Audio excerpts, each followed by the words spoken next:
अंकित पटेल, इनका सवाल थोड़ा अर्थशास्त्र से जुड़ा हुआ सवाल है। मार्क्स जो अतिरिक्त मूल्य की बात करता था और आज के जमाने में हम प्रॉफिट की बात करते हैं, तो ये प्रॉफिट और अतिरिक्त मूल्य में एग्जैक्टली क्या फर्क है? आपने सवाल तो बहुत अच्छा पूछा है। ये सवाल अर्थशास्त्र से जुड़ा हुआ है, लेकिन जो परंपरागत अर्थशास्त्र सीखते हैं उनको इस सवाल का जवाब पता नहीं होता है। क्योंकि परंपरागत अर्थशास्त्र जो हम यूनिवर्सिटीज में सीखते हैं, इकोनॉमिक्स इस विषय में सीखते हैं, उसमें अतिरिक्त मूल्य वगैरह हमको सिखाया नहीं जाता है। उसमें केवल प्रॉफिट लॉस की ही बात होती है। इसलिए आम इंसान का शोषण ढंग से होता है, इसकी जानकारी हमें नहीं मिल पाती है। ये पहली बार मार्क्स ने पूरे दुनिया के ध्यान में ला कर दिया। दास कैपिटल नाम की किताब मार्क्स एंड एंगल्स ने लिखी। दोनों का उसमें योगदान रहा है। उसमें ये अतिरिक्त मूल्य का सिद्धांत उसने रखा, जिसको सरप्लस वैल्यू कहते हैं। सरप्लस वैल्यू यानी क्या? कोई भी चीज की एक कीमत होती है। जैसे कोई अगर किसान खेत में काम करता है, अनाज उगाता है, तो उस अनाज की कीमत क्या होगी? अनाज की कीमत क्या होनी चाहिए? वो जो किसान है, मेहनत करता है, उसके मेहनत का मेहनताना। किसान ने जितनी लागत ली है, एक्चुअल उसने लागत के लिए पैसा खर्च किया है, बीज के लिए पैसा खर्च किया है, मजदूर के लिए पैसा खर्च किया है, यानी लागत लगी है।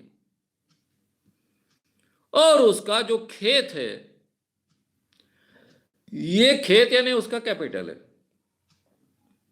ये खेत की मार्केट की कीमत क्या है? ये जो मार्केट वैल्यू है, ये मार्केट वैल्यू अगर वो बैच से लेता तो उसको कितना बैच देना पड़ता? वो बैच के साथ में उसकी कीमत। अब ये खेत कितने साल तक खेत उपज देने वाला है, उसके आधार पर, जिसको हम डिप्रिसिएशन कहते हैं, उस ढंग से उसकी वैल्यू निकाली जाएगी। और ये इसका कैपिटल का खर्चा है। ये सब मानकर उसका उत्पादन मूल्य तय होगा। अब कारखाने में कोई भी एक चीज पैदा होती है, उसका मूल्य इसी ढंग से निकाला जाता है। उसको लगने वाली लागत, उसको मजदूरी, मैनेजरियल कॉस्ट, जो वो पूरे मशीनरी पर खर्च किया गया है, उस कारखाने के लिए जो खर्च किया गया है, ये कारखाना कितने सालों तक चल सकता है, ये मशीन कितने दिनों तक टिक सकती है, उसका डिप्रिसिएशन क्या होने वाला है, उसके आधार पर उस कैपिटल का, इन्वेस्टमेंट का बैच, ये मिलाकर उसका मूल्य निकाला जाता है। इस मूल्य में जनरली 10% प्रॉफिट, ये उसका हिस्सा माना जाता है। यानी भाई बाकी सब खर्चे मिलाकर 90% होना चाहिए, 10% प्रॉफिट होना चाहिए। 10% profit is a normal profit, ये माना जाता है। अब देखिए, ये अतिरिक्त मूल्य नाम की चीज कैसे पैदा हुए। नॉर्मल प्रॉफिट 10% मिलेगा इस कैपिटलिस्ट को, ये कारखाने में चीज पैदा करता है तो। लेकिन वो ज्यादा मुनाफा कमाना चाहता है, तो ज्यादा मुनाफा कमाना है तो कहां पैसे बचा सकता है? मशीनरी में पैसे नहीं बचा सकता, कैपिटल में पैसे नहीं बचा सकता,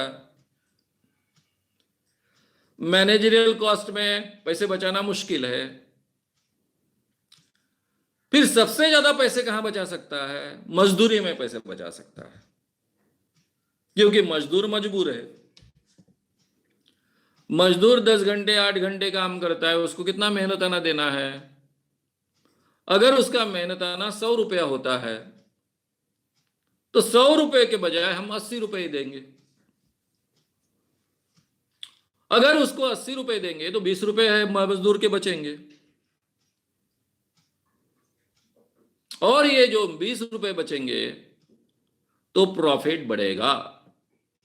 शायद इसके कारण और 10% प्रॉफिट बढ़ेगा। टोटल मजदूरों का हिसाब निकाले, उस कारखाने में जितने मजदूर काम करते हैं, तो ये मजदूरों को 20% कम देने के बाद में टोटल कॉस्ट में 10% प्रॉफिट बढ़ जाएगा। यानी इस कारखाने के मालिक को 20% नफा होगा, तो वो क्या करेगा, ये 20 के 20% दूसरा एक कारखाना निर्माण करने के लिए उपयोग में लाएगा, और इसलिए तेजी से औद्योगिक व्यवस्था बढ़ेगी। यानी नए नए कारखाने निर्माण होंगे, नए नए रोजगार निर्माण होंगे, वगैरह वगैरह, ऐसी बढ़ेगी। तो ये औद्योगिक व्यवस्था बढ़ाने के लिए मजदूरी कम रखने का प्रयास पूरे दुनिया में हो रहा था, और मार्क्स ने तभी ये दास कैपिटल नाम की किताब लिखी।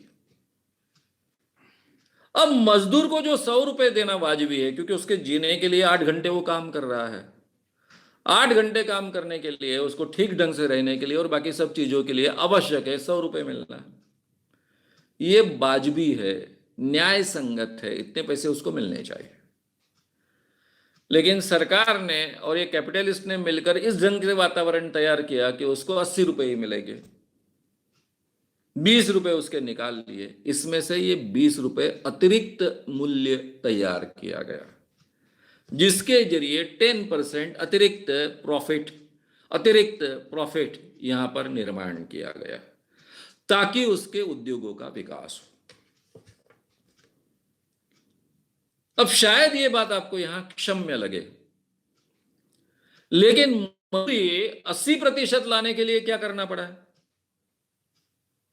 भाई? ये मजदूर तो जिंदा रहना चाहिए ना। वो जिंदा रहता है, उसमें सबसे ज्यादा महत्व की क्या बात होती है उसके जीवन में? अनाज।